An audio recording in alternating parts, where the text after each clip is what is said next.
समुद्र में मिला चांदी से भरा हुआ एक जहाज, और समुद्र में होती है एक ऐसी घटना जो पल भर में सबको मार सकती है।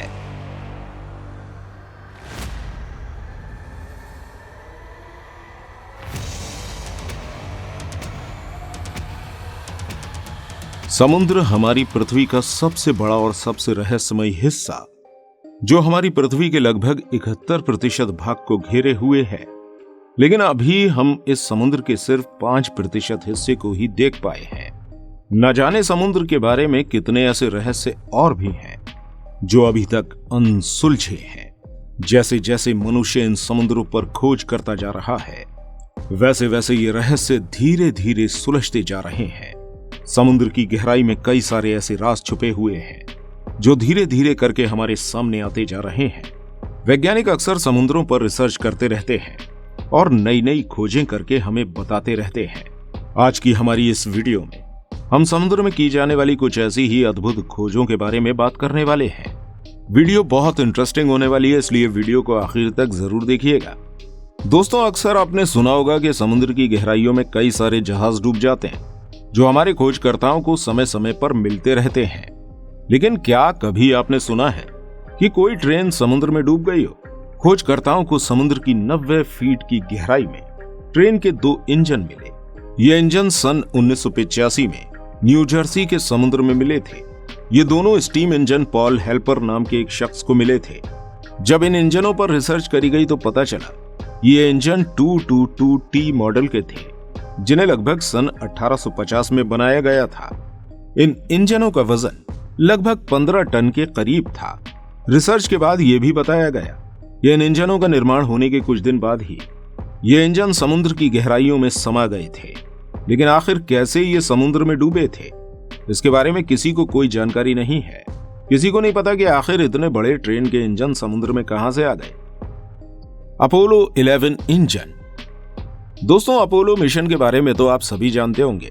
नासा द्वारा लॉन्च किया गया ये मिशन हमारी दुनिया के सबसे ऐतिहासिक मिशनों में से एक रहा है। इस मिशन के समय में जब रॉकेट ने एस्ट्रोनॉट्स को स्पेस में लॉन्च कर दिया था, तब F1 रॉकेट इंजन पृथ्वी के एनवायरनमेंट में वापस आने के बाद अटलांटिक ओशन की गहराइयों में समा गया था। और फिर सन 2012 में जब इस इंजन को खोजने के लिए एक सर्च ऑपरेशन का निर्माण किया गया, तब यह इंजन 14,000 फीट की गहराई में समुद्र के अंदर मिला था। यहां से निकालने के बाद इस इंजन को सिएटल के म्यूजियम में रख दिया गया था। डुगोंग, जो कि मीडियम साइज वाला एक समुद्री जीव है। इस जीव की लंबाई 2 से 3 मीटर तक की होती है। वहीं इसका वजन 300 किलो के लगभग होता है। इसे समुद्री गाय के भी नाम से जाना जाता है। अक्सर शिकारी इन जीवों का शिकार मीट और तेल के लिए करते रहते हैं, और उनके लगातार किए जाने वाले शिकार की वजह से ये जीव लगभग विलुप्त होने की कगार पर आ गए। इस जीव की प्रजाति के बहुत ही कम सदस्य अब बाकी हैं, लेकिन फिर भी कई सारे लोग इनका शिकार कर रहे हैं। इसी तरह कुछ सालों पहले एक डुगोंग और उसके बच्चे को इंडोनेशिया में कुछ मछुआरों ने पकड़ लिया था और पकड़कर उन्हें समुद्र के अंदर ही कैद कर लिया था। समुद्र के अंदर एक बड़ा सा पिंजरा रखा गया और उस पिंजरे के अंदर डुगोंग और उसके बच्चों को रखा गया। जिन लोगों ने इन्हें कैद किया था, उन्होंने मदर डुगोंग को एक लोहे की जंजीर से बांध रखा था, और ऐसा इन लोगों ने टूरिस्ट को एंटरटेन करने के लिए किया था, ताकि लोग यहाँ आए और इसे पास से देख सकें। लेकिन जब कुछ डाइवर्स यहाँ इस डुगोंग को देखने के लिए आए, तो उन्होंने जंजीर में बंधे हुए इस डुगोंग की फोटो क्लिक कर ली और ये फोटो सोशल मीडिया पर वायरल कर दी, और किसी तरह ये फोटो इंडोनेशिया एनिमल वेलफेयर तक पहुंच गई। इसके बाद एनिमल वेलफेयर की हेड ने यहां आकर इस डुगोंग और उसके बच्चों को कैद से आजाद करवा दिया। सिल्फेरा, द क्रैक बिटवीन 2 कॉन्टिनेंट। दोस्तों, आपने कभी ना कभी कोई ना कोई मैप तो जरूर देखा होगा, और इन मैप्स पर आपने 2 कॉन्टिनेंट के बीच के बॉर्डर लाइन को भी देखा होगा। लेकिन क्या कभी आपने किसी समुद्र के अंदर किसी बॉर्डर लाइन के बारे में सुना है? आइसलैंड की एक लेक के टेक्टोनिक प्लेट्स में पड़ने वाली लंबी दरार यूरोप और अमेरिकन कॉन्टिनेंट को अलग अलग करने का काम करती है।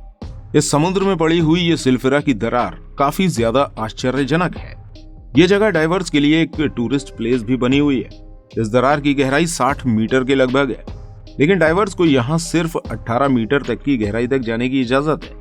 इस लेक के पानी का टेम्परेचर 2 डिग्री से लेकर 4 डिग्री तक रहता है। इस जगह काफी ज्यादा ठंड रहती है, फिर भी ये जगह डाइवर्स को अपनी तरफ अट्रैक्ट करने का काम करती है।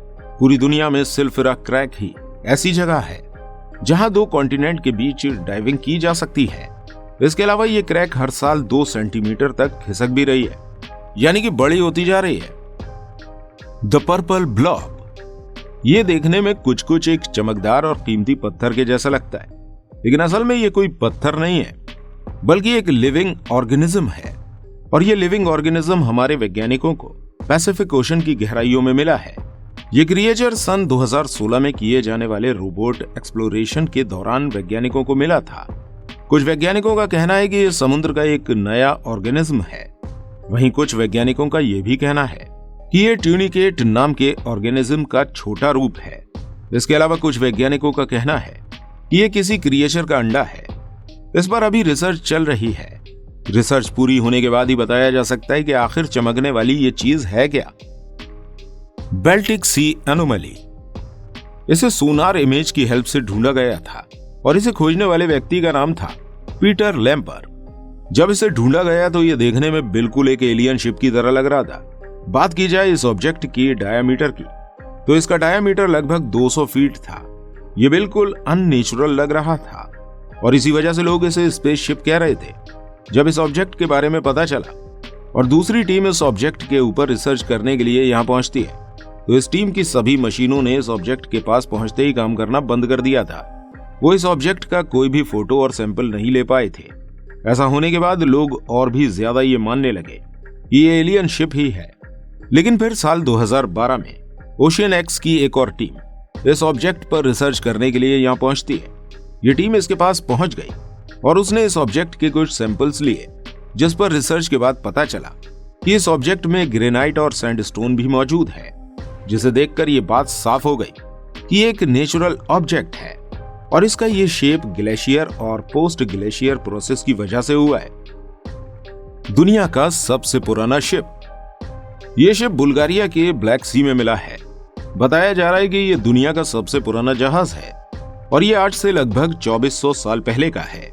ये समुद्र में 2000 मीटर की गहराई में मिला है। ये जहाज लोहे का नहीं बल्कि लकड़ी का बना हुआ था, जिसकी लंबाई लगभग 29 फीट थी।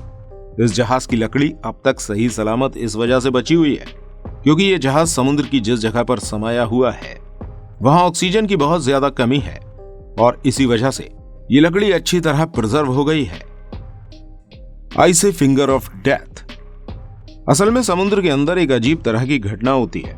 इसमें बर्फ की एक सीधी रेखा जमती हुई नीचे की तरफ आती है और जैसे ही बर्फ से बनी हुई ये लाइन समुद्र की गहराइयों में पहुंचती है, ये और तेजी से बढ़ना शुरू हो जाती है और अपने कांटेक्ट में आने वाले सभी जीवों को मार डालती है और इसलिए इसका नाम आइसी फिंगर ऑफ डेथ रखा गया है।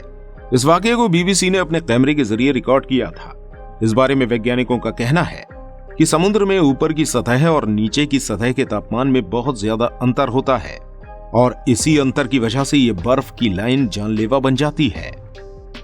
समुद्र में मिला खजाना, असल में यह समुद्र में डूबा हुआ एक जहाज है जो ओडिसी मरीन एक्सप्लोरेशन कंपनी को मिला था। यह जहाज इन लोगों के लिए किसी खजाने से कम नहीं था। असल में यह जहाज साल 1941 में जर्मनी के हमले में डूब गया था और उस वक्त यह जहाज चांदी से लदा हुआ था। इस हमले के दौरान इस जहाज में मौजूद 85 लोगों की मौत हो गई थी। इस जहाज के डूबने के बाद इसे कई बार खोजा गया, लेकिन 70 साल तक ये किसी को नहीं मिला। लेकिन साल 2011 में यह जहाज ओडिसी मरीन एक्सप्लोरेशन कंपनी को मिल गया। यह जहाज समुद्र के अंदर 4700 मीटर की गहराई में मौजूद था। इस जहाज के अंदर वो चांदी का खजाना भी मौजूद था जो कि इस जहाज के साथ डूब गया था। साल 2011 में इस जहाज से मिलने वाली चांदी की कीमत $200 मिलियन थी, लेकिन असल में यह जहाज ब्रिटिश सरकार का था और इस जहाज से मिलने वाली चांदी पर भी पहला हक उनका ही था। लेकिन इस जहाज को ढूंढने से पहले ओडिसी मरीन कंपनी और ब्रिटिश सरकार के बीच एक डील हुई थी। इस डील के अकॉर्डिंग इस जांच से मिलने वाली 80% चांदी ओडिसी मरीन कंपनी को दी गई और केवल 20% चांदी ही ब्रिटिश गवर्नमेंट को मिली थी। अब तक इस जहाज के अंदर से 48 टन चांदी मिल चुकी है। फिलहाल आज के लिए इतना ही। उम्मीद करते हैं आपको हमारी ये वीडियो पसंद आई होगी। वीडियो पसंद आई हो तो इस वीडियो को लाइक और शेयर करना बिल्कुल मत भूलिएगा। और ऐसी ये और इंटरेस्टिंग वीडियोस देखने के लिए हमारे चैनल को आप सब्सक्राइब कीजिए। वीडियो में अंत तक बने रहने के लिए आपका दिल से धन्यवाद।